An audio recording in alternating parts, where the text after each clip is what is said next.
As the world quiets and the stars begin to pierce the velvet sky, let your mind drift to a time when gods and mortals wove their fates together, when heroes clashed beneath the walls of a city that has echoed through the ages. Tonight, we embark on a journey through the history of the Iliad, Homer's timeless epic of war, honor, and the fragile beauty of human existence. This is not merely a tale of battles or bronze-clad warriors. It is a tapestry of passion, betrayal, and the eternal struggle between destiny and choice, set against the backdrop of ancient Troy. Close your eyes, let the day's worries fade, and allow the gentle rhythm of this story to carry you into a world where legends were born. The Iliad is more than a poem. It is a portal to a civilization lost to time, yet preserved in the words of a blind poet whose voice still whispers to us across millennia. In this video, we'll explore the origins of this epic, the myths and histories that shaped it, and the lives of the men and women, both mortal and divine, who inhabit its verses. From the spark of a golden apple to the clash of armies on the Trojan plain, we'll unravel the threads of this story with a pace as soothing as a lullaby, perfect for those seeking both knowledge and rest. Whether you're nestled beneath your blankets or gazing at a moonlit window, this tale is crafted to guide you gently towards sleep while immersing you in the wonders of the past. I'd love to connect with you, dear listener. In the comments below, share where you're watching this from and what time it is there. Are you in a bustling city or a quiet village? Is it dusk where you are, or has the night already settled in? Your stories weave into this journey, making it all the more special. If you enjoy this soothing dive into history, please like, subscribe, and hit the notification bell to join our community of dreamers and storytellers. Together, let's step into the mists of time. Hello, my name is Sherry, and welcome to my channel. So let's begin. As the night wraps its gentle arms around you, imagine a world older than memory, where the sea whispers secrets to the shore and the hills stand silent, guarding tales of forgotten kings. It is the Bronze Age, a time when the Mediterranean was a crucible of ambition, trade, and war. A world of glittering palaces and humble villages, where the line between myth and history blurs like a dream. This is the stage upon which the Iliad unfolds, a story born not from the pen of a single man, but from the voices of countless bards, their words carried on the wind through generations. Let us step softly into this ancient realm, where the seeds of Homer's epic were sown, and feel the pulse of a civilization that still echoes in our hearts. In the late Bronze Age, around the 13th century BCE, the lands we now call Greece were not a unified nation, but a patchwork of city-states, each a jewel in its own right. The Mycenaeans, a proud and warlike people, ruled from strongholds like Mycenae, Pylos, and Turins. Their palaces, perched on rugged hills, were adorned with frescoes of lions and warriors, their walls built of stones so massive that later Greeks believed only giants could have moved them. These were a people of seafaring traders and raiders, their ships slicing through the Aegean to trade olive oil, pottery, and bronze with distant lands. Their world was one of ambition, where kings sought glory through conquest and wealth, yet they lived in the shadow of forces greater than themselves, gods who watched from the heavens and fates that could not be undone. Across the sea, on the western coast of what is now Turkey, stood the city of Troy, or Wilusa, as it was known to its people. Archaeological discoveries, like those at Hisarlik, suggest a city of wealth and power, its high walls guarding a citadel that gazed over the plains to the shimmering waters of the Hellespont. Troy was a hub of trade, its markets alive with the chatter of merchants from Egypt, Mesopotamia, and beyond, bartering for tin, amber, and horses. Its people, the Trojans, were no strangers to war, yet their city was a beacon of stability in a turbulent age. Was this the Troy of the Iliad? Scholars debate whether the war Homer sang of was a single event or a blend of conflicts, but the ruins whisper of a place that could inspire such a tale, a city worth fighting for, worth dying for. The Iliad itself was not written in the time it describes, but centuries later, around the 8th century BCE, when Greece was emerging from a dark age. The Mycenaean world had crumbled, its palaces reduced to rubble, its writing system forgotten. Yet the stories endured, passed down through oral tradition by poets who wove history and myth into tapestries of verse. These bards, wandering from village to village, sang of heroes and gods to audiences gathered around fires, their words shaping the collective memory of a people. Homer, if he was a single man, was one such poet, a blind seer, tradition tells us, whose genius lay in capturing the soul of an age. The Iliad was not merely a story but a mirror, reflecting the values of honor, loyalty, and sacrifice that define the Greeks. Imagine, then, a night much like this one, where a poet's voice rises above the crackle of a fire, his words painting pictures in the minds of his listeners. He speaks of a war that shook the heavens, of a city doomed by the whims of gods and the passions of men. The Iliad begins not with the war's first blow, but in its 9th year, when the Greeks, weary and divided, camp beneath Troy's unyielding walls. This choice, to start in the midst of conflict, is a stroke of brilliance, for it draws us into a world already alive with tension, where every choice carries the weight of destiny. But before we reach the battlefield, we must understand the forces that set this tragedy in motion. The rivalries, the oaths, the loves, and the betrayals that would ignite a war to be sung of for millennia. The Mycenaeans and Trojans were not alone in their world. Beyond their borders lay the Hittites, a mighty empire whose clay tablets mention a city called Wilusa and a people called the Ahiyawa, perhaps the Achaeans of Homer's tale. These records hint at a web of alliances and conflicts, where cities vied for control of trade routes and resources. Was the Trojan War a clash over commerce, a struggle for power in the Aegean? Or was it, as Homer suggests, a war born of human frailty, of pride, love, and vengeance? Perhaps it was both, a collision of the practical and the divine, where mortal ambition met the caprice of gods. As we drift deeper into this story, we'll see how these threads intertwine, creating a narrative as complex as the constellations above. Picture the Mycenaean warriors, their bronze armor gleaming in the sun, their chariots rattling across the plains. Picture the Trojans, standing resolute behind their walls, their eyes fixed on the horizon where the Greek ships darken the sea.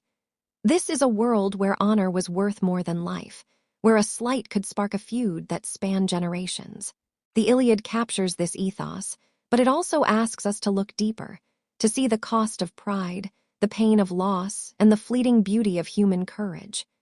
As we prepare to step closer to the spark that lit this war, let your mind linger on this ancient world, so distant yet so familiar. What could drive men to sail across the sea, to fight and die for a city not their own? The answer lies in a single moment, a choice that would set gods and mortals on a path to ruin.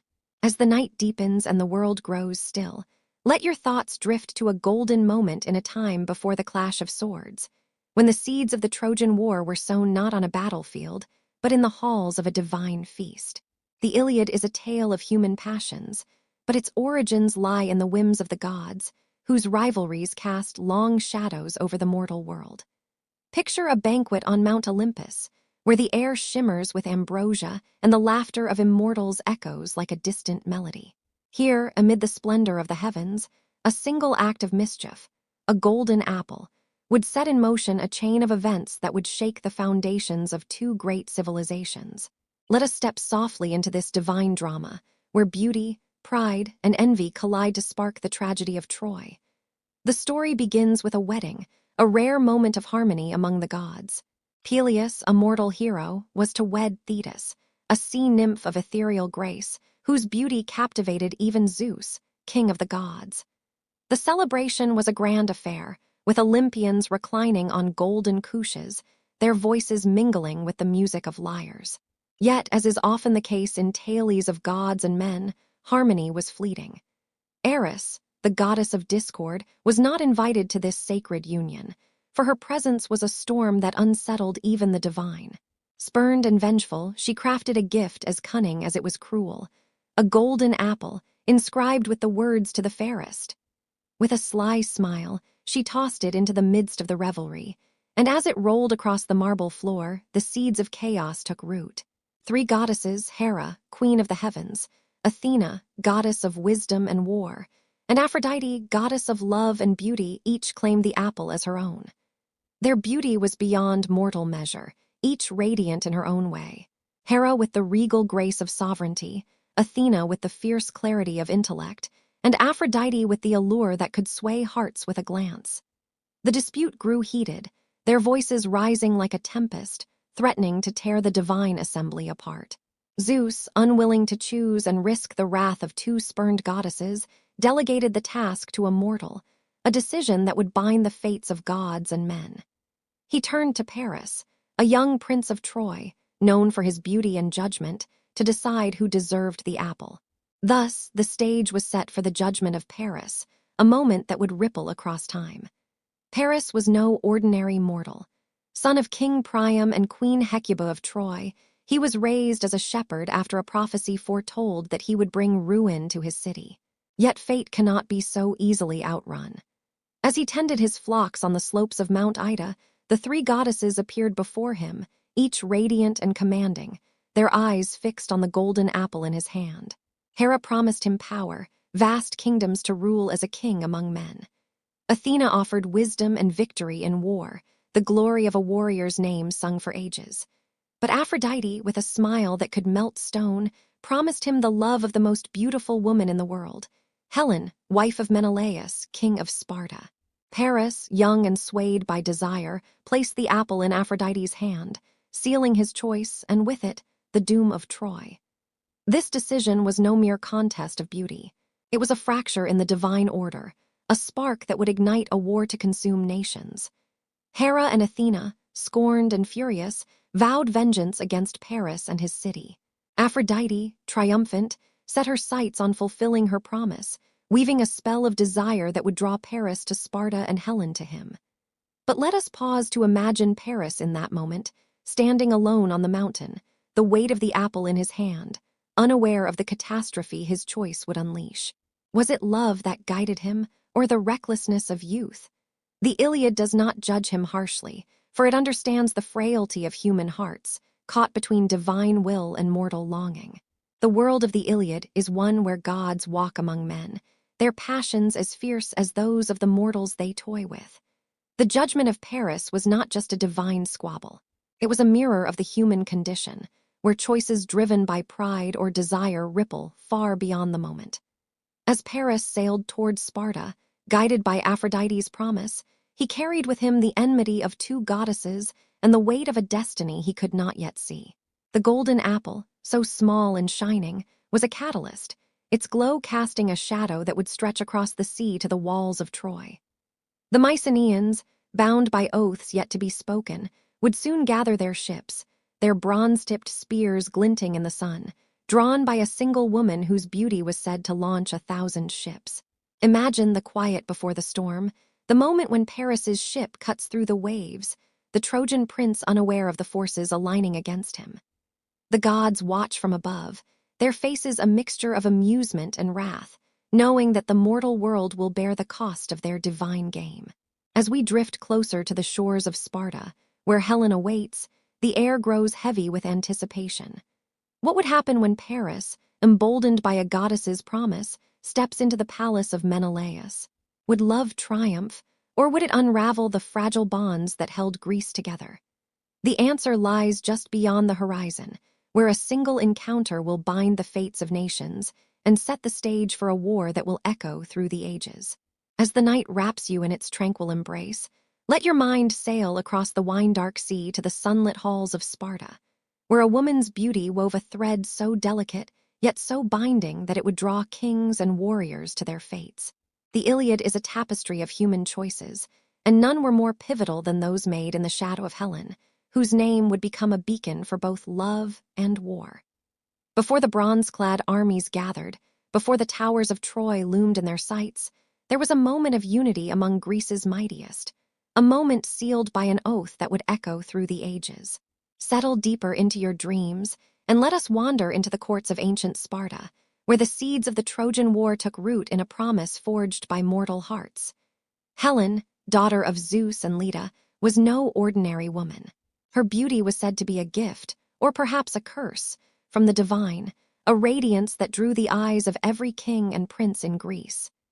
In the Mycenaean world, where alliances were forged through marriage and blood, Helen was a prize beyond measure, a bridge between rival houses. Her mortal father, Tyndareus, king of Sparta, faced a dilemma as suitors from across the land gathered in his palace, each seeking her hand. These were no mere men but the greatest heroes of their age: Odysseus, cunning and wise; Ajax, a towering warrior; Menelaus, brother to the high king Agamemnon; and many others, their names etched in the annals of legend. Each brought gifts of gold and promises of power, yet Tyndareus knew that choosing one would ignite the wrath of the rest, risking war among the Greeks themselves. Picture the scene. A grand hall in Sparta, its walls adorned with tapestries of woven wool, the air thick with the scent of olive oil and burning cedar. The suitors stand in a circle, their bronze armor catching the flicker of torchlight, their voices a low murmur of ambition and desire. Helen, seated beside her father, is a vision of grace, her eyes downcast yet aware of the weight her presence carries. Tyndareus, his brow furrowed, knows that to grant her hand is to invite chaos. The Mycenaeans were a people of honor, but honor could turn to vengeance in a heartbeat. A wrong choice could fracture the fragile unity of Greece, turning city against city. It was Odysseus, the wily prince of Ithaca, who proposed a solution, a pact that would bind these rivals not in enmity but in loyalty. Odysseus, not yet the hero of the Odyssey, was already renowned for his sharp mind. He stepped forward, his voice steady as he addressed the assembly. "Let Helen choose her husband freely," he said, "but let every man here swear an oath to defend that union, to protect the chosen king against any who would challenge it." The suitors, caught by the simplicity and strength of the idea, agreed. One by one, they stepped to the center of the hall, where a sacrificial bull's blood steamed in a bronze basin. They dipped their hands in the warm blood, raised them to the heavens, and swore before the gods to uphold the marriage of Helen and her chosen husband. The oath was sacred, binding their honor to a single woman's choice, a vow that would hold them together or tear them apart. Helen's gaze fell upon Menelaus, the red-haired king of Sparta, brother to Agamemnon, the high king of Mycenae. He was not the strongest nor the cleverest among them, but his heart was steadfast, his devotion unwavering. Perhaps it was his quiet strength that swayed her, or perhaps the gods themselves guided her hand. She chose Menelaus, and the suitors, bound by their oath, knelt in acknowledgement. The hall rang with cheers, and for a moment it seemed that peace would prevail. Tyndareus gifted Menelaus the throne of Sparta, and Helen became his queen, their union a symbol of harmony in a fractious land. But the gods, watching from above, knew that oaths sworn in blood are not so easily kept when passion and pride intervene. Years passed, and the oath faded into memory, a quiet promise beneath the bustle of daily life. Menelaus and Helen ruled in Sparta, their palace a haven of warmth and light. Yet across the sea, Paris, the Trojan prince, sailed toward them, guided by Aphrodite's promise of love. When he stepped into Menelaus's hall as a guest, his eyes met Helen's, and the air seemed to shimmer with something unspoken.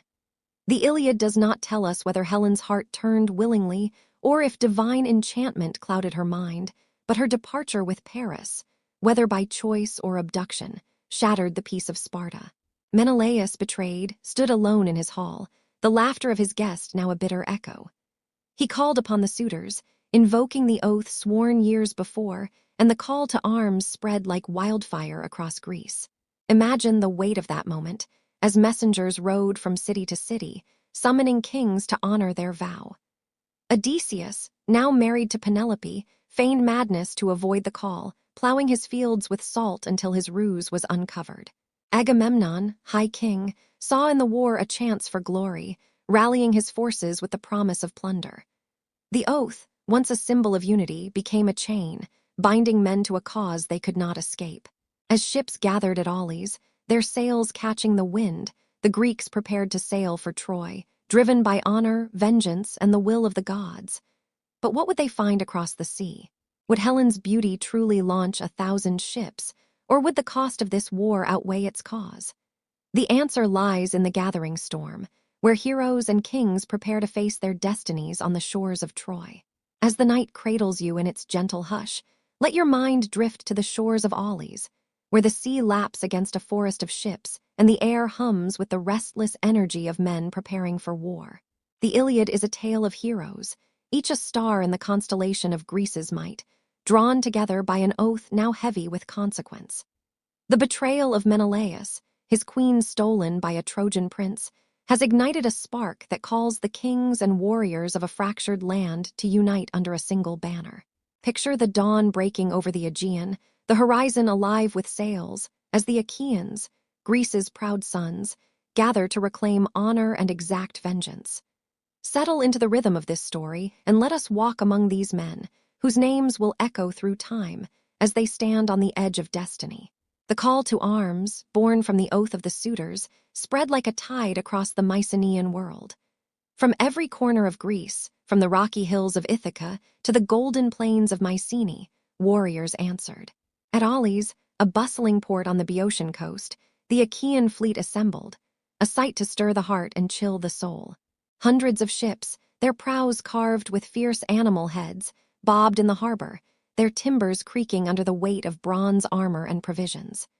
The beach was a mosaic of encampments, where men sharpened spears, polished shields, and whispered tales of the war to come. This was no mere army, but a gathering of kings, each a lord of his own domain, bound by honor yet driven by ambition. At the heart of this coalition stood Agamemnon, king of Mycenae, the lion of the Achaeans. His city, perched atop a hill and guarded by Cyclopean walls, was the greatest of the Mycenaean strongholds, its treasury brimming with gold and bronze. Agamemnon, broad-shouldered and stern, was chosen as high king not for his wisdom, but for his power and wealth. His brother Menelaus, king of Sparta, stood beside him, his heart burning with the sting of Paris's betrayal. Menelaus was no warrior like his peers, but his cause, Helen's abduction, was the flame that united the Greeks.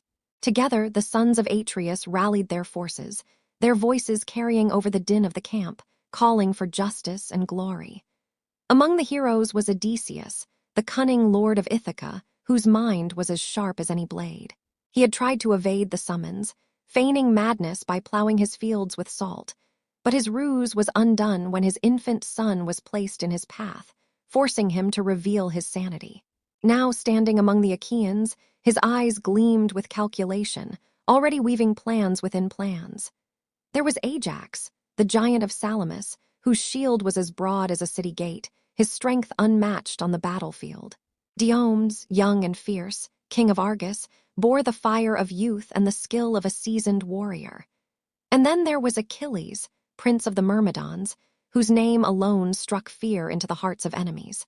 His beauty was matched only by his prowess, his speed like the wind, his spear guided by a destiny both glorious and tragic. Imagine the camp at Aulis, alive with the clatter of bronze and the murmurs of men. Chariots rumbled across the sand, their horses snorting in the cool morning air. Priests offered sacrifices to the gods, their chants rising to appease Zeus and Poseidon, seeking favor for the journey ahead. The warriors, though united by the oath, were a fractious lot, their loyalties divided by old rivalries and pride. Agamemnon's authority was tenuous, his leadership tested by the egos of men like Achilles, who bowed to no one but his own heart. The Myrmidons, Achilles' loyal followers, camped apart, their black ships a stark contrast to the colorful fleet, their prince a figure of awe and enigma. The Iliad tells us little of these early days, focusing instead on the war's 9th year, but we can envision the scene. A city of tents stretching along the shore, the sea a glittering expanse under the sun. Warriors shared stories of their homelands, of wives and children left behind, of the glory they hoped to win. Yet beneath the bravado lay a quiet unease, for the gods were ever present, their will as unpredictable as the winds. The Achaeans knew that Troy's walls were formidable, its warriors fierce, and the journey across the sea fraught with peril.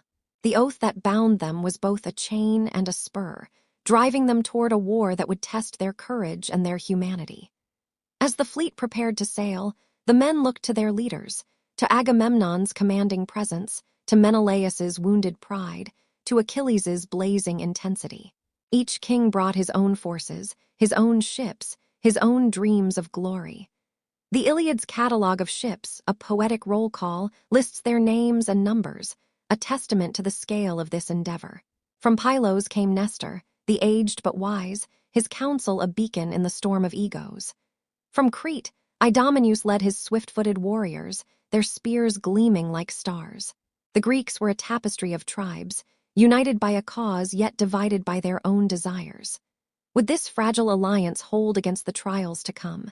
As the sun dipped below the horizon, casting a golden glow over the fleet, the Achaeans stood ready, their hearts a mix of resolve and foreboding. The sea stretched before them, a path to glory or ruin. But the winds, as if guided by a divine hand, refused to blow, stranding the fleet at Aulis. Whispers spread of a goddess's wrath, of a sacrifice demanded to appease her. What price would the Achaeans pay to set sail for Troy? Would their unity survive the tests of the gods, or would their pride unravel before they even reached the enemy's shores? The answer lies in the stillness of that moment, as the ships wait and the heavens watch, holding the fate of heroes in their hands. As the night enfolds you in its soothing embrace, let your thoughts drift to the shores of Aulis, where the Achaean fleet lies becalmed, the sea a mirror under a sky heavy with portent. The Iliad is a story of human ambition tempered by the will of the gods. And here, at the edge of the known world, the Greeks face a trial that tests not just their resolve but their very humanity. The sails of their ships hang limp, the winds silenced as if by divine decree, and the warriors, so eager for glory, grow restless under the weight of an unseen force. Picture the campfires flickering along the shore, their light casting shadows on the faces of men who sense that the path to Troy demands more than courage. It demands sacrifice. Settle into this ancient tale, and let us sail into the heart of a moment where mortal choices and divine whims collide. The Achaeans, gathered at Aulis, were a mighty host. Kings and heroes, their ships stretching across the harbor like a forest of masts. Agamemnon, the high king, paced the shore, his brow furrowed as he surveyed the idle fleet. The warriors, from the cunning Odysseus to the fiery Achilles, sharpened their spears and whispered of omens, their voices mingling with the lap of waves. Days turned to weeks, and still the winds refused to blow, as if the gods themselves held their breath. The priests, their robes stained with the blood of offerings, consulted oracles and entrails, seeking answers. The message came, clear and cold. Artemis, goddess of the hunt, was angered, and her wrath held the winds captive. But what had stirred the goddess's ire, and what price would appease her? Agamemnon, as leader of the Achaeans, bore the weight of this divine displeasure. The Iliad does not linger on the details of this moment, but later tales, woven by poets and tragedians, tell of a transgression. Agamemnon had boasted of his prowess as a hunter, claiming to rival Artemis herself, or perhaps he had slain a sacred stag in her grove. The goddess, fierce and unyielding, demanded a sacrifice to restore the winds, a sacrifice that would cut deeper than any blade. The oracle's words were a dagger to Agamemnon's heart. His daughter, Iphigenia, must be offered on the altar of Artemis. Only her blood, pure and innocent, would sate the goddess and set the fleet free to sail for Troy. Imagine the scene. The camp at Aulis, shrouded in mist, the air thick with the scent of salt and smoke. Agamemnon stands alone, his cloak billowing as he gazes at the sea, torn between duty to his army and love for his child. Iphigenia, young and radiant, was the light of his house in Mycenae, her laughter a memory that now haunted his dreams. To sacrifice her was unthinkable, yet to defy the gods was to doom the entire Achaean host. The camp buzzed with unease, the warriors sensing their leader's turmoil. Odysseus, ever pragmatic, urged Agamemnon to act for the greater good, while others, like Achilles, stood apart, their silence a judgment of its own. The priests prepared the altar, their chants rising to the heavens as the army waited, their fate hanging on a father's choice. The myths differ on what followed. In some tellings, Agamemnon sent for Iphigenia, luring her to Aulis with the promise of a marriage to Achilles. In others, she came willingly, her heart heavy but resolute, offering herself for the sake of her people. Picture her arrival, a young woman, her hair catching the sunlight, stepping onto the shore with the grace of her divine lineage. The camp fell silent, the warriors averting their eyes, for her presence was a reminder of the cost of their ambition. The altar stood ready, draped in white, surrounded by priests whose voices trembled as they invoked Artemis. Agamemnon, his face a mask of anguish, led his daughter to the altar, his hands shaking as he placed the wreath upon her head. The moment was both sacred and unbearable, a father's love clashing with the demands of war. As the knife was raised, the myths diverge once more. Some say Artemis, moved by Iphigenia's courage, spared her at the last moment, whisking her away to a distant land and placing a deer upon the altar in her stead. Others insist the sacrifice was completed, her blood staining the stone, a price paid in full. Whatever the truth, the winds began to blow, stirring the sails and filling the hearts of the Achaeans with both relief and dread. The fleet was freed, the sea opened before them, but the cost lingered like a shadow. Agamemnon, now a man marked by loss, turned his gaze to Troy, his resolve hardened but his soul fractured.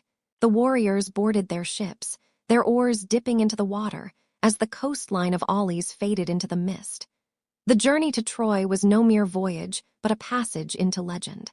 The ships cut through the Aegean, their prows slicing the waves, guided by the stars and the will of the gods. The men sang songs of valor, yet beneath their bravado lay the weight of what had been done. Iphigenia's sacrifice, whether real or averted, was a wound that would not heal, a reminder that the gods demanded as much as they gave. The Iliad begins years later, in the 9th year of the war, but this moment at Aulis set the tone for all that followed, a war driven not just by honor or vengeance, but by the sacrifices men make in the name of glory. As the fleet neared the shores of Troy, the warriors could see the city's walls rising in the distance, a challenge and a promise. Imagine the Achaeans, their ships a dark tide against the sea, their hearts a mix of fire and fear. The winds that carried them were bought at a price, and the gods, watching from above, knew that more would be demanded. What would they find when they reached Troy's shores? Would the city's walls yield to their spears, or would the cost of this war grow heavier still? The answer lies just beyond the horizon, where the towers of Troy loom, and the fates of heroes hang in the balance. As the night weaves its gentle spell around you, let your mind drift across the sea to the shores of a city that has haunted the dreams of poets and warriors alike. The Iliad is not just a tale of battles, but of a place, a city of towering walls and vibrant lives, where the pulse of a civilization beats against the tide of war. Troy, with its golden stones and windswept plains, stands as both a fortress and a symbol, its fate intertwined with the men and women who walk its streets. Picture the sun rising over the Scamander River, its light catching the battlements, as the Achaean ships darken the horizon. Settle deeper into this story, and let us wander through the gates of Troy, where a people prepare to face their destiny. Troy, or Wilusa as it was known in the tongues of its allies, was no mere city but a jewel of the Bronze Age world. Perched on a hill overlooking the Hellespont, its walls were a marvel, said to be built by the gods Poseidon and Apollo themselves. These fortifications, broad and unyielding, rose in layers, their stones fitted with such precision that they seemed to defy time. Archaeological echoes from Hisarlik, where Troy's ruins lie, speak of a city wealthy and proud, its citadel adorned with frescoes and its markets bustling with traders from distant lands. The Trojans were a people of commerce and culture, their lives woven with the threads of trade, amber from the north, tin from the east, and horses bred on the plains that stretched beyond their gates. At the heart of Troy stood the palace of King Priam, a ruler whose wisdom and sorrow would come to define the Iliad. Priam was no young warrior but a patriarch, his hair silvered by years, his eyes carrying the weight of a city's hopes. His queen, Hecuba, was a figure of quiet strength, her heart bound to her many children, 50 sons and daughters, each a thread in Troy's tapestry. Among them was Hector, the city's greatest defender, a warrior whose courage shone like a beacon. Hector was not merely a fighter but a husband and father, his love for his family as fierce as his devotion to Troy. His brothers, too, played their roles. Paris, the prince whose choice had sparked this war, and Deiphobus, brave but overshadowed, each carrying the burden of their lineage. Imagine the streets of Troy, alive with the hum of daily life even as war looms. Merchants barter in the agora, their voices mingling with the clatter of carts and the laughter of children.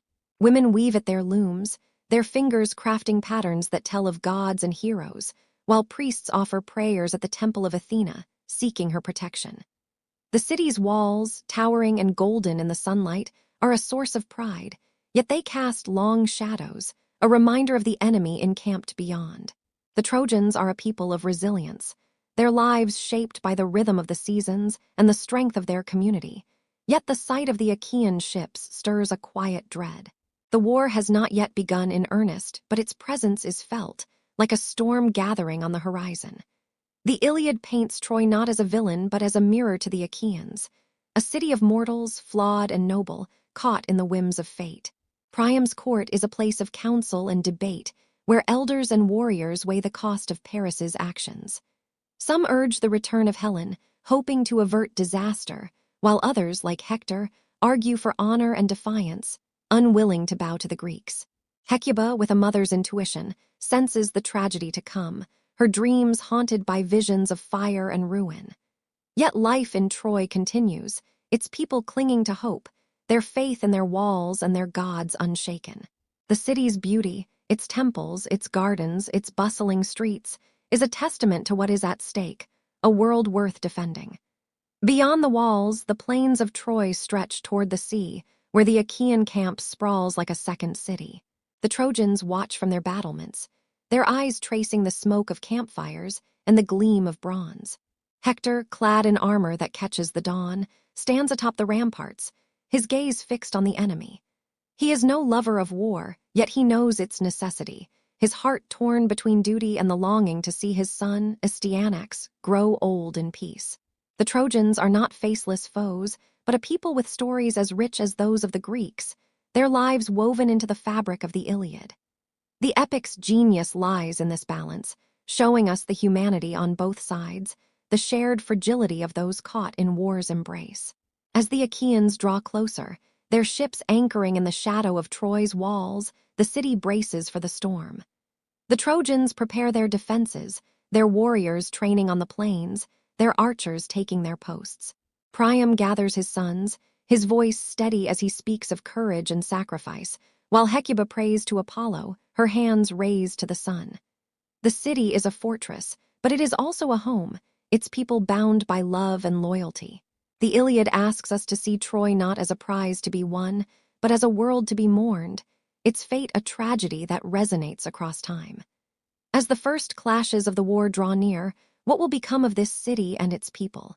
Will their walls hold against the Achaean tide, or will the gods' wrath prove too great? The answer lies in the gathering storm, where a single man's anger will set the stage for a tale of wrath and redemption. As the night deepens, wrapping you in its velvet calm, let your mind drift to the shores of Troy, where the Achaean camp hums with the restless energy of a war now in its 9th year.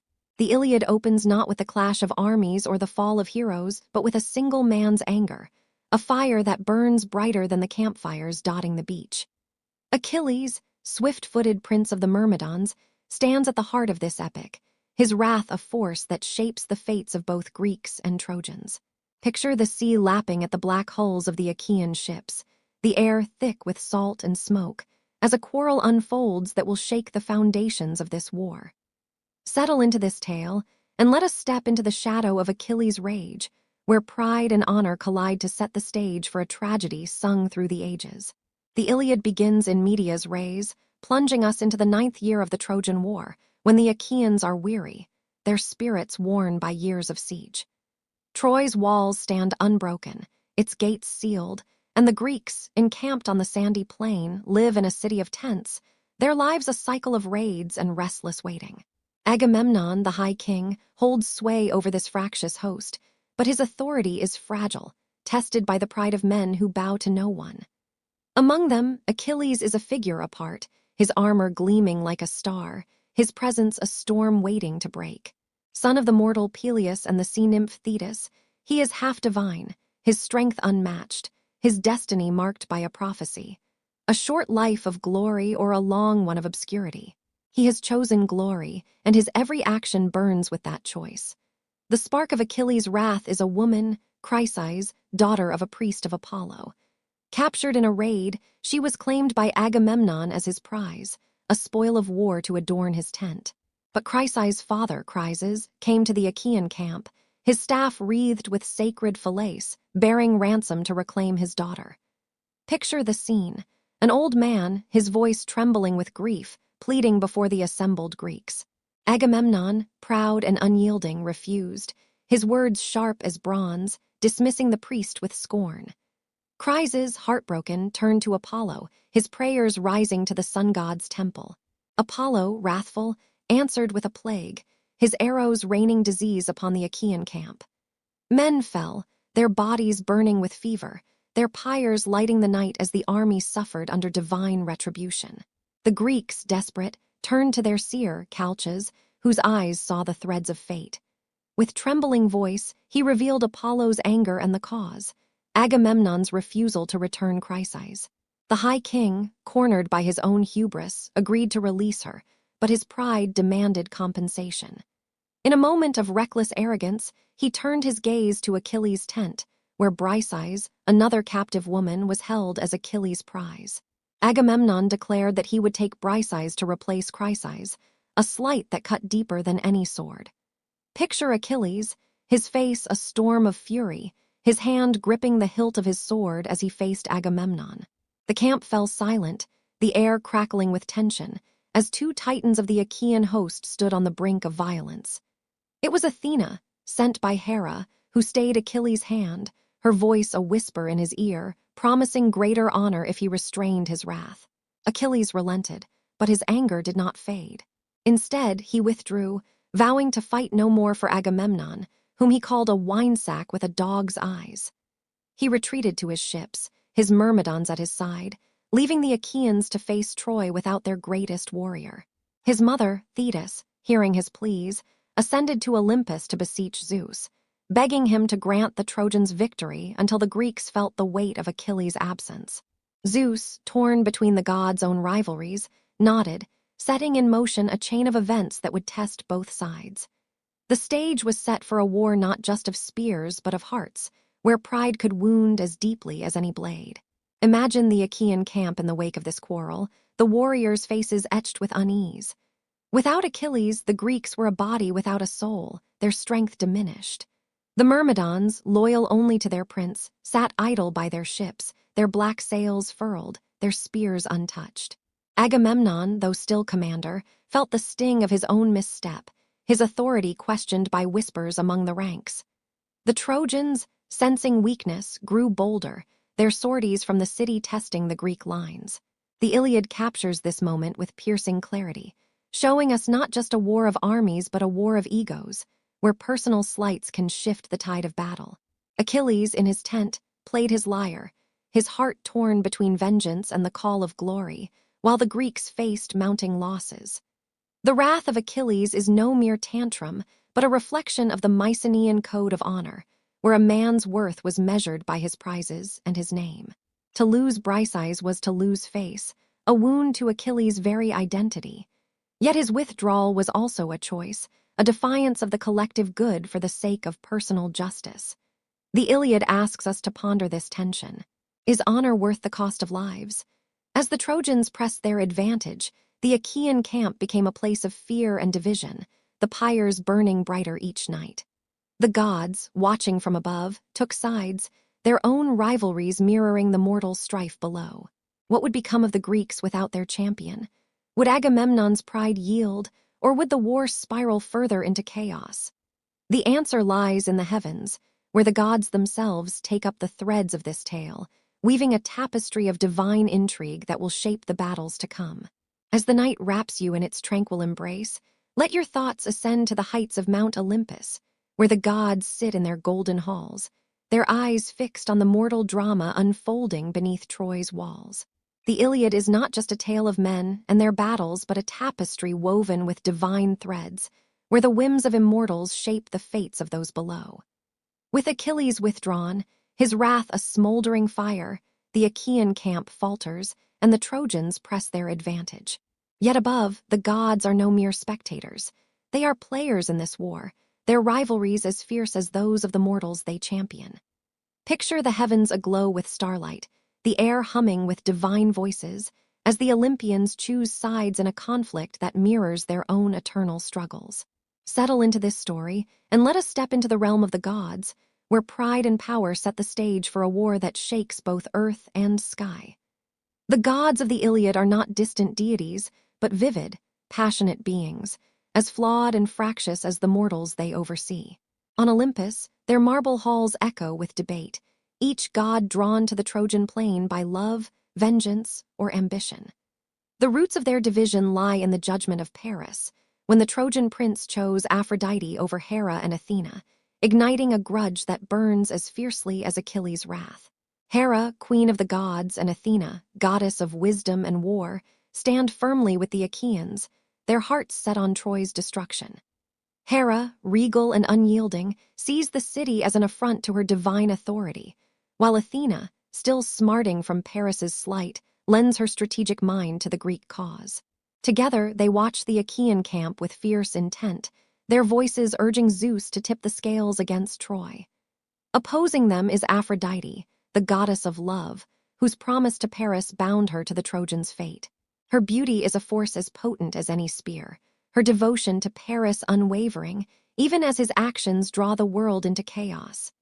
Beside her stands Apollo, the sun god, whose golden bow guards Troy's walls.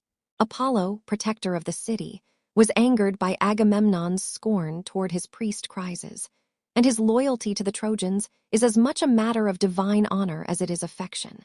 Ares, the god of war, also sides with Troy, his bloodlust a storm that revels in the clash of bronze and the cries of battle. These gods, radiant and terrible, form a faction that seeks to shield Troy from the Achaean tide, their powers a counterweight to Hera's wrath. Zeus, king of the gods, sits above the fray, his will a balance between the rival factions.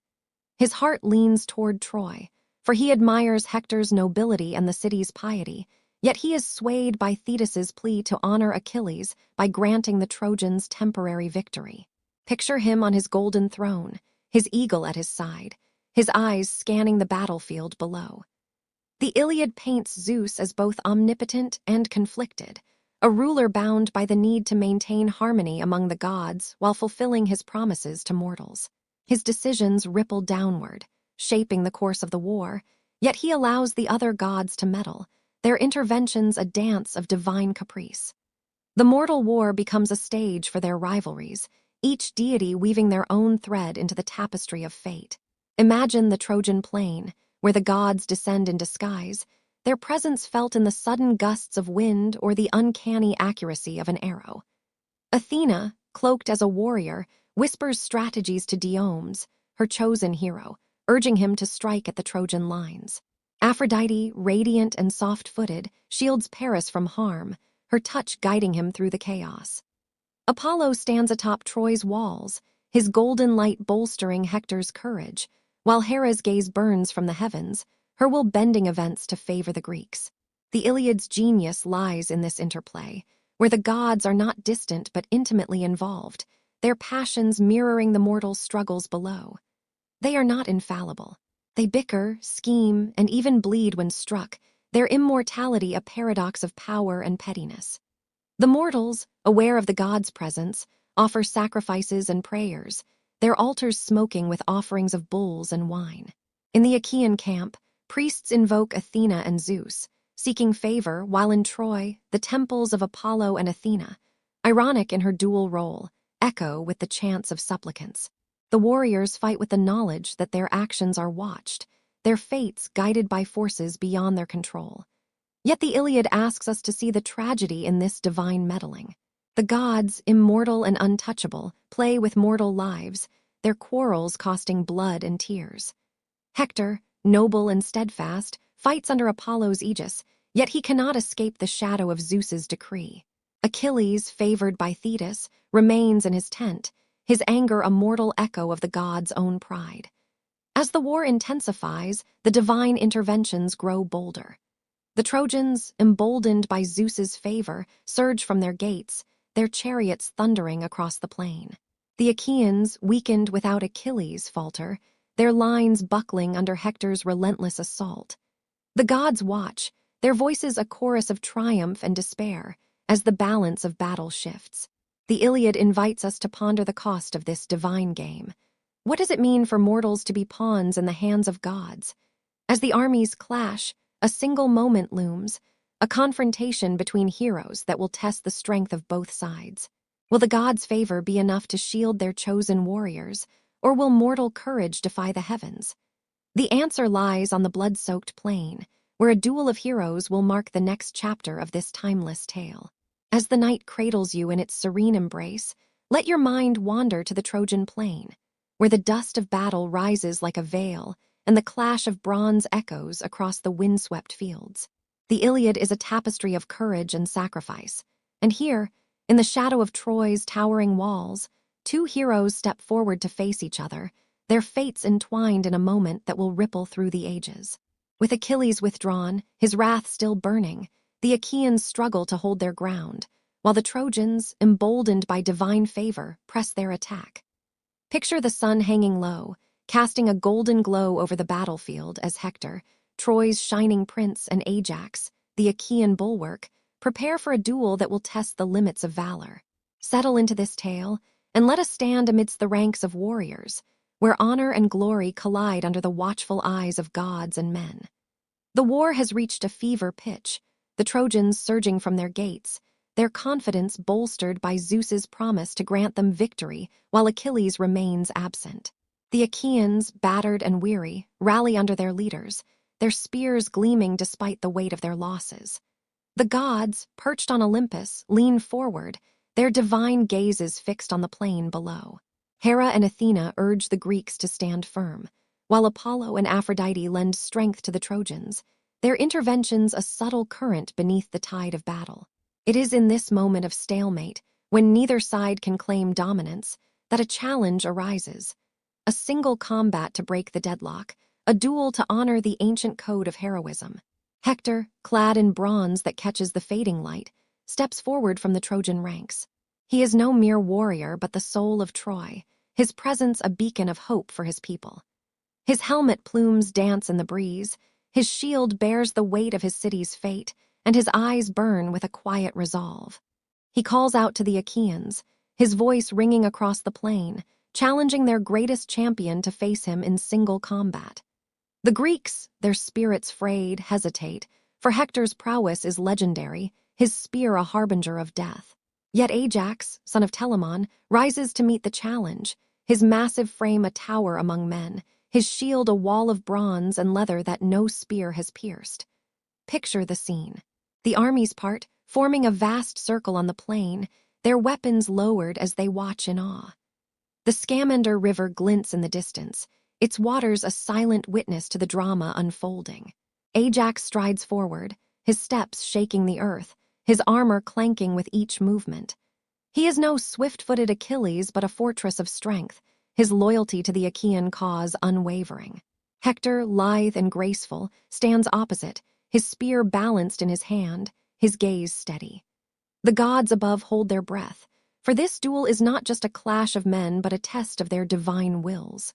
Apollo whispers courage to Hector, while Athena's presence strengthens Ajax, their divine hands guiding the mortal dance. The duel begins with a clash that shakes the air, spear striking shield with a sound like thunder. Hector moves with the precision of a panther, his thrusts swift and calculated, seeking gaps in Ajax's defense. Ajax, immovable as a mountain, absorbs each blow, his shield a barrier that defies Hector's skill. The warriors circle, their feet stirring clouds of dust, their breaths heavy with effort.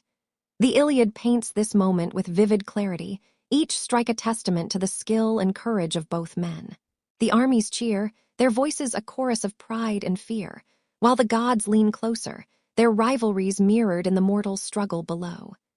The sun dips lower, casting long shadows as the duel stretches on, neither man yielding. The combat is not just a test of strength, but a reflection of the Iliad's deeper themes. The fleeting nature of glory, the cost of honor, and the humanity that binds even enemies. Hector fights for his city, his family, his people, his heart heavy with the knowledge that Troy's fate rests on his shoulders. Ajax fights for his comrades, his loyalty a shield against despair, yet he knows the Achaeans falter without Achilles. The duel is a microcosm of the war, a moment where individual valor stands against the tide of collective fate. The warriors exchange blows, their spears glancing off armor, their shields dented but unbreached. Blood stains the earth, but neither falls, their endurance a testament to their resolve. As twilight falls, the gods intervene, their voices a whisper in the warriors' ears. The duel ends not in death, but in mutual respect, a rare moment of grace in the Iliad's brutal world. Hector and Ajax, exhausted, lower their weapons, their eyes meeting in acknowledgement of each other's worth. They exchange gifts. Hector offers a sword, Ajax a belt, symbols of honor that transcend the war's enmity. The armies, watching in silence, feel the weight of this moment, a fleeting pause in the bloodshed. The Iliad asks us to linger here, to see the humanity in these men, enemies yet bound by a shared code. The duel resolves nothing, yet it deepens the tragedy, for both Hector and Ajax are doomed to fall, their valor a light that burns too brightly to last. As the warriors return to their lines, the stars begin to pierce the sky, their light a reminder of the gods' unyielding gaze. The Achaeans, still reeling from Achilles' absence, brace for the next assault, while the Trojans retreat behind their walls, their confidence tempered by the knowledge that the war is far from won. The duel has shown the strength of both sides, but it has also revealed their fragility, their reliance on heroes who cannot fight forever. What will happen when the gods' favor shifts again, when the tide of battle turns? The answer lies in the heart of Troy, where a love both beautiful and cursed will draw us deeper into this timeless saga. As the night folds you into its gentle hush, let your thoughts drift to the heart of Troy, where the flicker of torchlight dances on polished stone and the air carries the scent of myrrh and rosewater. The Iliad is a tale of war, but at its core burns a story of love, a love so radiant and so ruinous that it set the world aflame. Helen, the most beautiful woman in the world, and Paris, the Trojan prince whose choice sparked this war, are bound by a passion that defies reason and gods alike. Picture the high walls of Troy's citadel, where a woman stands at a window, her gaze lost in the distance, as the Achaean army camps beyond. Settle into this story, and let us step into the shadowed halls of Troy, where love and betrayal weave a thread that binds the fates of nations. Helen, daughter of Zeus and Leda, was no mere mortal but a figure touched by divinity, her beauty a gift that was both blessing and curse. In Sparta, she had been queen to Menelaus, her days filled with the duties of a ruler's wife, her heart perhaps content but never truly stirred. When Paris, guided by Aphrodite's promise, arrived as a guest in her husband's hall, the world shifted.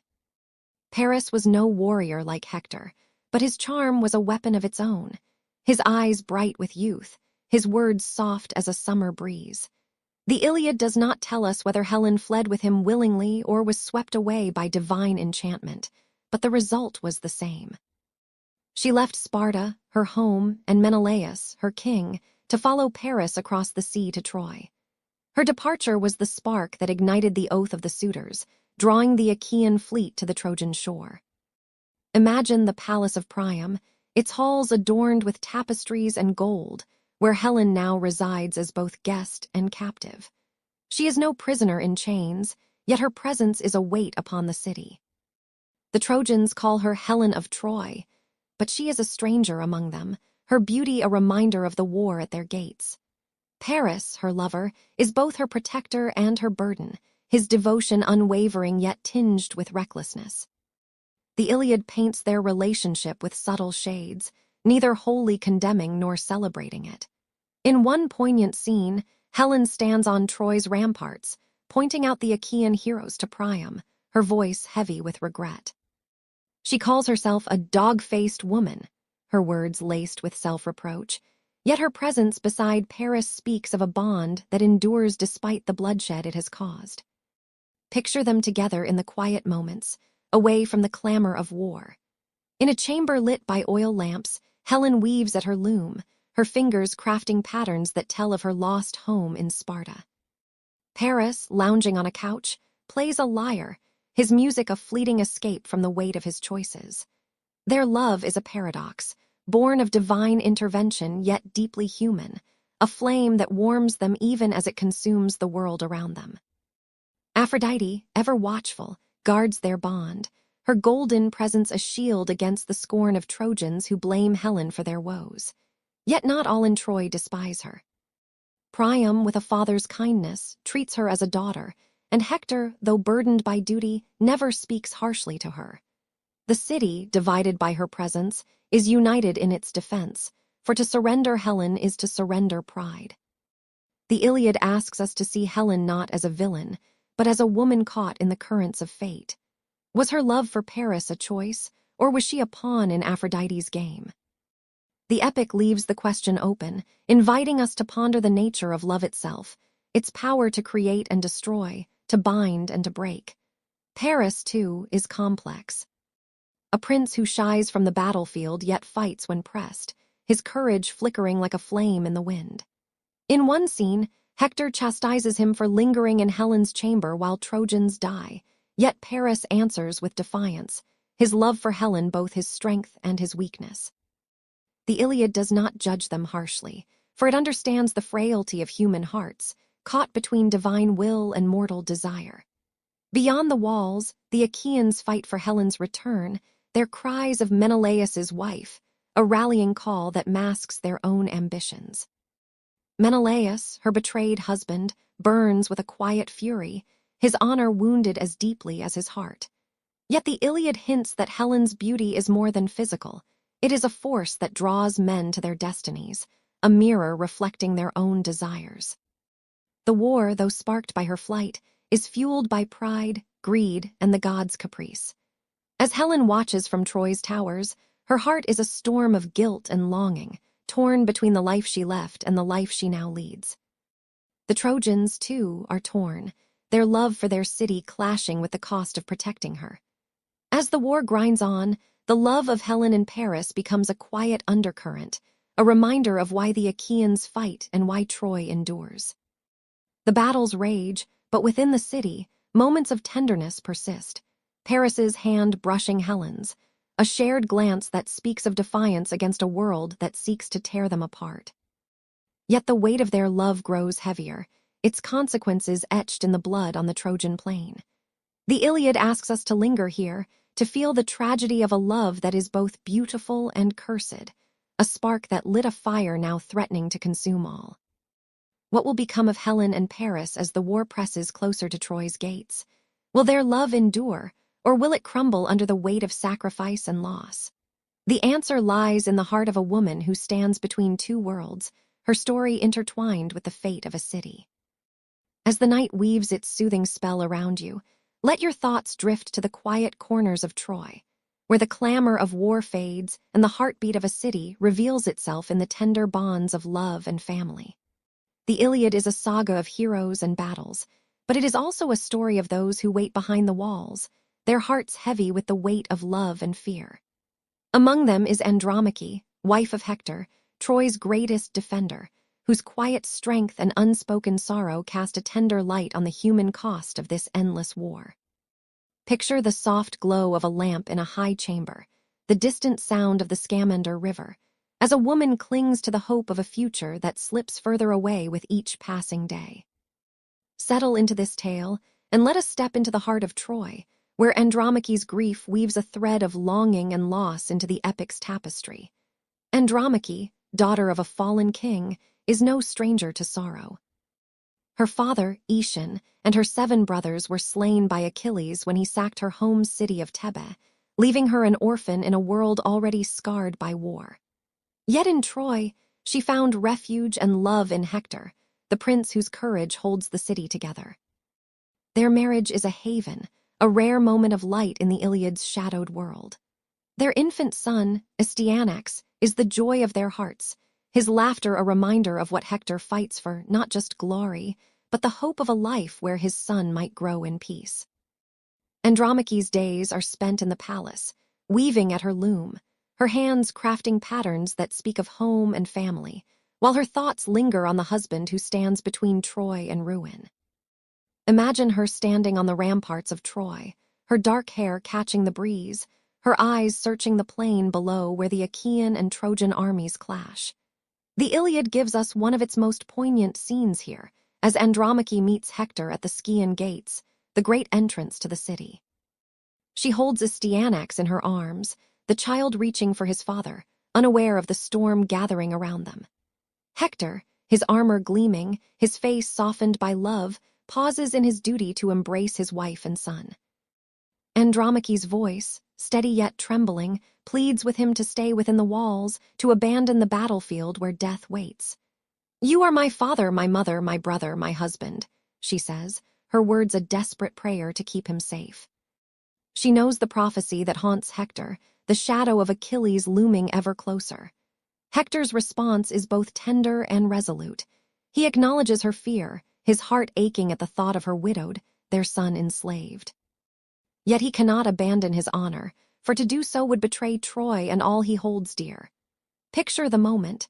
Hector removes his helmet, its horsehair plume terrifying to Astyanax, and lifts his son, kissing him gently, praying to Zeus that the boy might grow to surpass his father.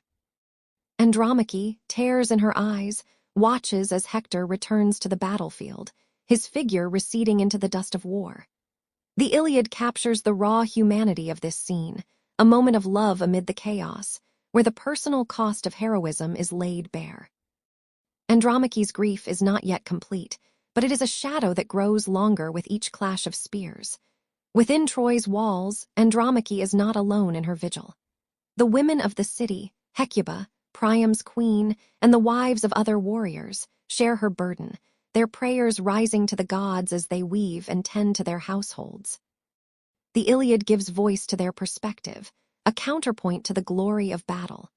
Andromache's fears are theirs, her love a mirror of their own, as they watch their husbands and sons march out to face the Achaeans. The city, though a fortress, is also a home, its streets filled with the laughter of children and the quiet strength of those who wait. Yet the war presses closer, its shadow darkening even the brightest moments. Andromache, standing at her loom, weaves not just cloth but memories, each thread a hope that Hector will return. The Iliad asks us to linger on Andromache, to see the war through her eyes, not as a quest for glory, but as a thief that steals what is most precious. Her love for Hector is a quiet force, a contrast to the fiery passion of Helen and Paris, yet no less profound. She does not blame Helen, nor does she curse the gods. Her grief is private, her strength drawn from love rather than defiance. The epic's genius lies in these moments, where the personal cuts deeper than the political, where a wife's plea echoes louder than a king's command. As Andromache watches Hector depart, she returns to her chamber, her heart heavy with a premonition of loss, her hands trembling as they touch the loom. Outside, the war rages on, the Trojans holding their ground while the Achaeans falter without Achilles. The gods, their rivalries ever present, continue to shape the battlefield, but Andromache's world is smaller, bounded by the walls of Troy and the hope of her husband's return. The Iliad invites us to feel her sorrow, to understand the cost of a war that consumes not just lives but futures. As the battles intensify, the fate of Hector, and with it Andromache's hopes, hangs in the balance. What will become of this family, caught in the storm of war? Will Andromache's love be enough to anchor Hector, or will the gods' decree tear them apart? The answer lies on the blood-streaked plain, where the clash of heroes draws ever closer to a moment of heartbreaking reckoning. As the night wraps you in its gentle hush, let your thoughts drift to the Trojan plain, where the earth trembles under the weight of clashing armies, and the air is thick with the cries of warriors. The Iliad is a tapestry of human struggle, and here, in the 9th year of the war, the battlefield becomes a crucible where courage, despair, and rage forge the fates of men. With Achilles still withdrawn, his wrath a shadow over the Achaean camp, the Trojans surge forward, their spirits lifted by Zeus's favor. Picture the sun blazing above, its light glinting off bronze spears as the dust of battle rises like a storm. Settle into this tale, and let us stand amidst the chaos of the Trojan War, where the raw intensity of combat reveals the heart of both heroes and mortals caught in its grip. The plain before Troy is no longer a place of quiet beauty but a scarred landscape, its grasses trampled, its rivers stained with blood. The Achaeans, encamped along the shore, face relentless assaults from the Trojans, who pour from their city's gates under Hector's command. The Iliad paints these battles with vivid, brutal clarity, each clash a symphony of bronze and bone. Chariots thunder across the field, their wheels churning the earth, while warriors clash shield to shield, their spears seeking flesh. The air is alive with the twang of bowstrings, the shouts of men, and the screams of the wounded, a cacophony that drowns out all but the pulse of survival. The gods, watching from Olympus, guide their chosen heroes, their interventions a flicker of divine light amid the chaos. Hector, Troy's shining prince, leads the charge, his armor gleaming like a beacon. He is no mere warrior but a force of nature, his spear cutting through the Achaean ranks with deadly precision. Picture him at the forefront, his voice rallying his men, his shield deflecting blows as he drives toward the Greek ships. The Trojans, emboldened by his courage, fight with a ferocity born of desperation, their city's survival hanging in the balance. On the Achaean side, Diomedes, young and fierce, stands as a bulwark, his spear felling Trojans with the aid of Athena's divine strength. Ajax, the towering giant, holds the line, his massive shield a wall against the Trojan tide. Yet without Achilles, the Greeks falter, their morale crumbling as Hector's onslaught threatens to set their ships ablaze. The Iliad does not shy away from the brutality of war. Men fall with spears in their chests, their blood soaking the earth, their names lost to the chaos. A young Trojan, struck by Diomedes' lance, collapses, his life slipping away as his comrades press forward. An Achaean, caught by a Trojan arrow, falls clutching his throat, his eyes wide with the shock of mortality. The epic lingers on these moments, not to glorify violence but to mourn its cost. The battlefield is a place of fleeting glory, where a warrior's name might be sung for a day, only to be forgotten in the next clash. The gods, too, are drawn into the fray. Apollo bolsters the Trojans, his golden light guiding their spears, while Athena and Hera spur the Achaeans, their divine wrath a counterpoint to the mortal struggle. Imagine the scene. The Trojan plain, choked with dust and smoke, the ground littered with broken shields and fallen men. The Achaean ships, their black hulls lined along the shore, are the Trojans' target, for to burn them is to trap the Greeks and end the war. Hector, his face streaked with sweat and blood, drives his men forward, their chariots closing the distance. The Achaeans, desperate, form a wall of spears, their leaders shouting encouragement. Nestor, the aged king of Pylos, urges his men to hold fast, his voice a steady anchor in the storm. Odysseus, cunning as ever, weaves through the ranks, rallying the wavering with words of fire. Yet the absence of Achilles is a wound that cannot be ignored, his Myrmidons idle by their ships, their silence a rebuke to Agamemnon's pride. The Iliad captures the human cost of this rage, not just in the fallen, but in the living who bear the scars. Warriors fight not just for glory but for their comrades, their families, their homes. A Trojan archer, high on the walls, thinks of his wife waiting within, her prayers a quiet hope against the din. An Achaean, bleeding from a wound, clings to the memory of his children, their faces a reason to endure. The epic asks us to see the humanity beneath the bronze, the fleeting moments of connection amid the slaughter. Even Hector, the hero of Troy, pauses to catch his breath, his thoughts turning to Andromache and Astyanax, their love a light that guides him through the darkness of battle. As the day wears on, the Trojans gain ground, their spears driving the Achaeans back toward their ships.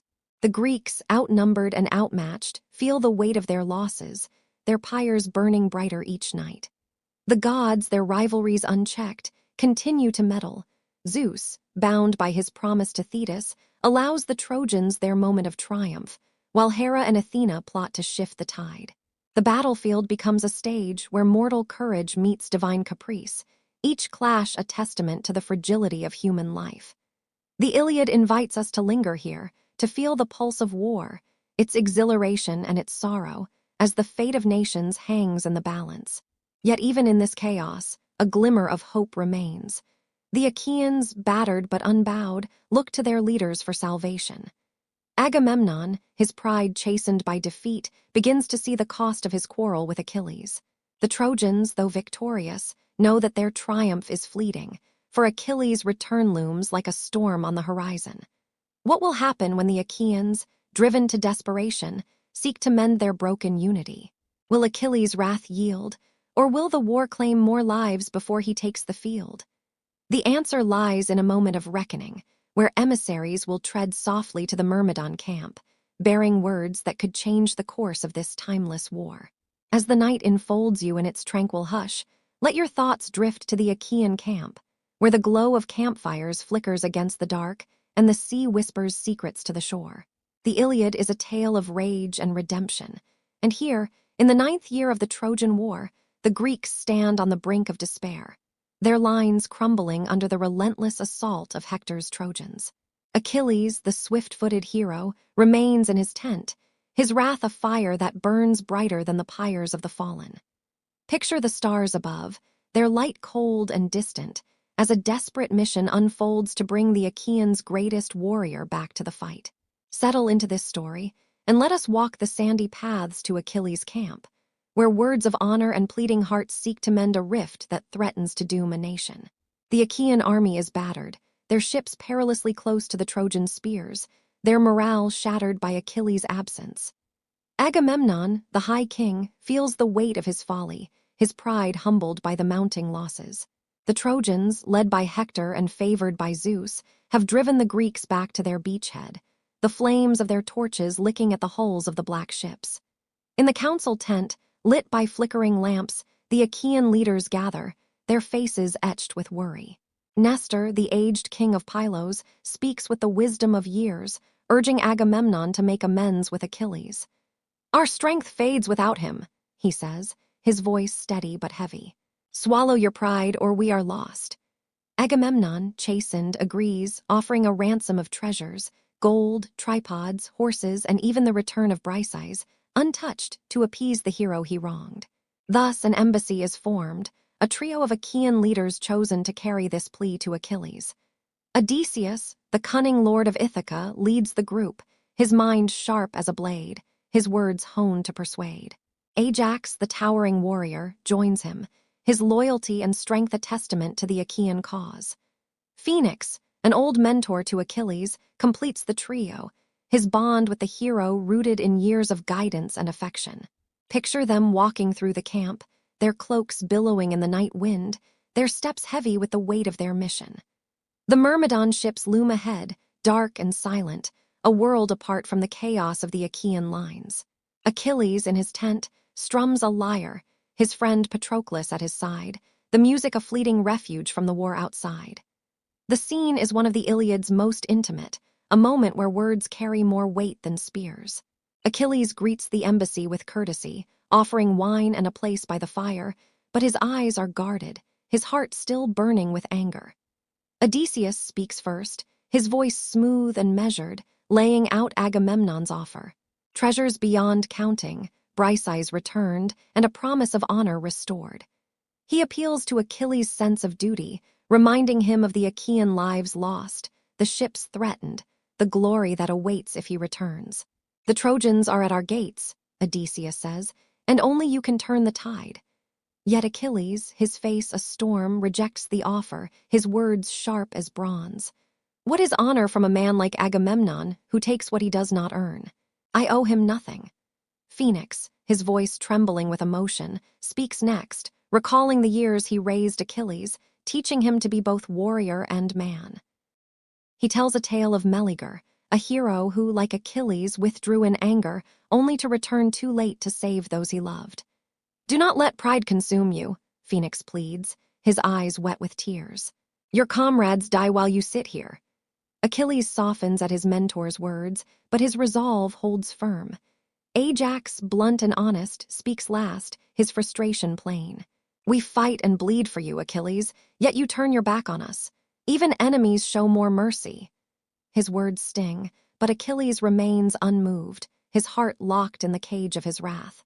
Imagine the tent, the air heavy with the weight of their words, the fire casting shadows on the faces of men bound by loyalty, yet divided by pride. Achilles' refusal is not just a rejection of Agamemnon, but a challenge to the very code that defines the Achaeans. He speaks of his mother, Thetis, and the prophecy that haunts him, a short life of glory or a long one of obscurity. "Why should I fight for a king who dishonors me?" he asks, his voice a mix of defiance and pain. Let the Trojans come. Let Agamemnon feel the cost of his greed. The embassy, their mission failed, departs, their steps heavy as they return to the camp, leaving Achilles to his music and his rage. The Iliad lingers on this moment, asking us to weigh the cost of pride against the bonds of fellowship. Achilles is no villain, but his anger isolates him, a hero apart from the men who need him. The Achaeans, now facing defeat, cling to hope, their leaders plotting new strategies as the Trojan fires burn closer. The gods, watching from above, are divided. Zeus upholds his promise to Thetis, granting the Trojans strength, while Hera and Athena seethe, their plans thwarted by Achilles' resolve. The war, already brutal, grows darker, its outcome hinging on a single man's heart.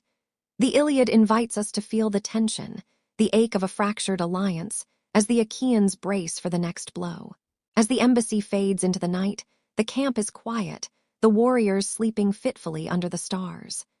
The Trojans, emboldened, prepare for another assault, Hector's voice rallying them to strike at dawn.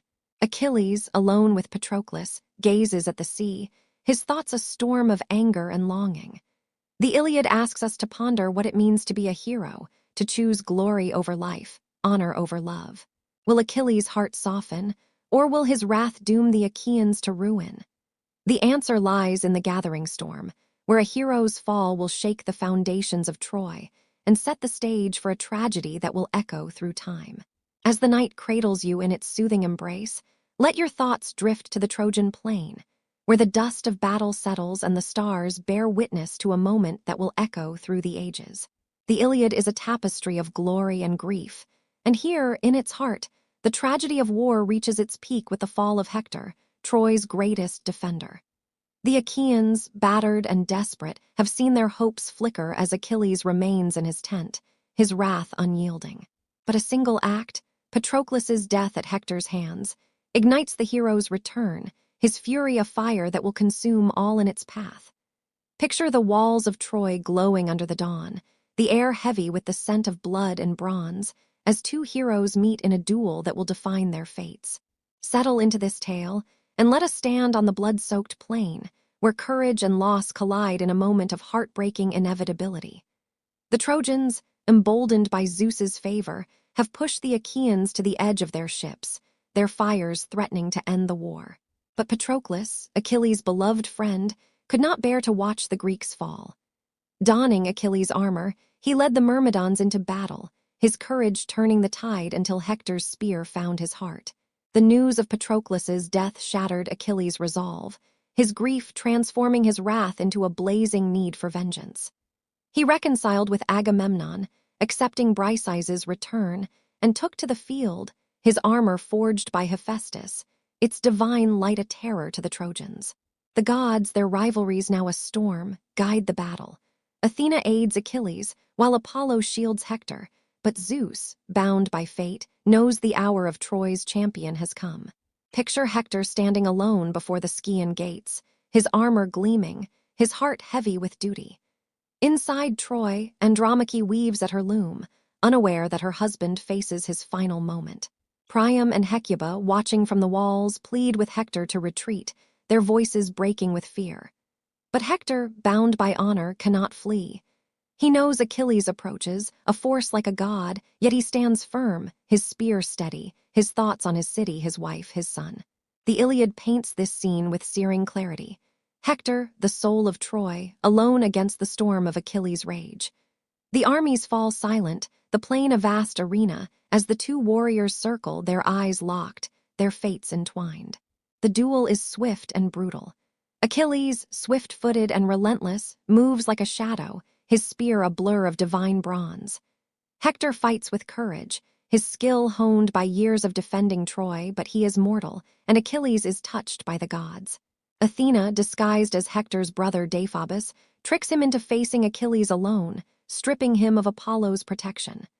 A spear finds Hector's throat, and he falls, his lifeblood staining the earth. Achilles, his face a mask of grief and triumph, stands over him, denying Hector's dying wish to return his body to Troy. The Iliad lingers on this moment, Hector's body in the dust, Achilles' victory hollow, a testament to the cost of vengeance. The Trojans wail from the walls, their cries a chorus of despair. Andromache, hearing the lament, rushes to the ramparts, her heart breaking as she sees Hector's body dragged behind Achilles' chariot. Priam and Hecuba collapse in grief, their city's hope extinguished. The Achaeans cheer, but their triumph is fleeting, for Achilles' actions defy the gods' code, inviting their wrath. The Iliad asks us to feel the weight of this loss, not just of a hero, but of a husband, a father, a son. Hector's death is not the end of the war, but it is the end of Troy's dream, a moment where the fragility of human life stands stark against the backdrop of divine caprice. As Achilles drags Hector's body, the gods watch, their hearts stirred, setting the stage for a final act of mercy. Yet even in this darkness, a glimmer of humanity persists. The Iliad shows us that even heroes are mortal, their victories shadowed by loss. Achilles, consumed by grief for Patroclus, cannot see the cost of his rage, but the gods, moved by Priam's sorrow, will soon intervene. What will become of Hector's body, of Troy's fading hope? Will Achilles' heart soften, or will his wrath consume him as it did Hector? The answer lies in a quiet moment, where a king's courage will bridge the divide between enemies, carrying us toward the epic's close. As the night lulls you toward dreams, let your thoughts linger on the Trojan plain, where the echoes of battle fade and the stars whisper tales of heroes long gone. The Iliad is more than a story of war. It is a mirror held to the human soul, reflecting courage, love, and the fleeting nature of glory. With Hector's fall, Troy's fate is sealed, yet the epic does not end in triumph or defeat, but in a moment of grace that transcends the bloodshed. Picture a lone figure, Priam, king of Troy, crossing the plain under moonlight, his heart heavy with grief, to plead for his son's body. Settle into this final chapter, and let us explore the enduring legacy of the Iliad, a tale that has shaped our understanding of humanity and carries you gently toward rest. Priam's journey to Achilles' tent is the Iliad's final gift, a scene of profound humanity. Guided by Hermes, disguised as a youth, Priam enters the Achaean camp, his white hair a crown of sorrow. He kneels before Achilles, kissing the hands that slew his son, and begs for Hector's body. "Think of your own father," Priam says, his voice breaking, "and pity me." Achilles, moved by the king's courage and grief, weeps, his anger softened by shared loss. He grants Priam's request, ordering Hector's body washed and prepared, and the two men share a meal, enemies bound by their humanity. The Iliad ends not with Troy's fall but with this act of mercy, a truce for Hector's funeral, a moment of peace in a world of war. The Trojans mourn Hector with rites that honor his life, Andromache's lament a piercing cry that echoes beyond the walls. The pyre burns, its flames lighting the night, as Troy prepares for its inevitable end. The Iliad does not recount the city's fall, that is left to later tales, but its silence speaks volumes, inviting us to imagine the grief of those left behind. Yet the epic's legacy is not in its battles, but in its questions. What is the cost of pride? What does it mean to be human in the face of fate? The Iliad is a story of mortals, their flaws and virtues laid bare, their lives shaped by gods yet defined by their own choices. Centuries after its telling, the Iliad endures, its verses carved into the collective memory of humanity. In ancient Greece, it was sung by bards, its words shaping the values of honor and courage. In Rome, it inspired Virgil's Aeneid, and in later ages, it fueled the imaginations of poets, artists, and thinkers. Archaeologists, digging at Hisarlik, found layers of a city that might be Troy, its walls a testament to the epic's truth. The Iliad is not just history but a lens, showing us the timeless struggle between duty and desire, love and loss. Its characters, Achilles, Hector, Helen, and Andromache, are not distant figures but mirrors of our own hearts, their stories resonating across millennia. As you drift toward sleep, let the Iliad's lessons linger. That glory is fleeting, but compassion endures. That war destroys, but love binds. The epic asks us to remember the cost of our choices, to see the humanity in our enemies, to cherish the fleeting moments of peace.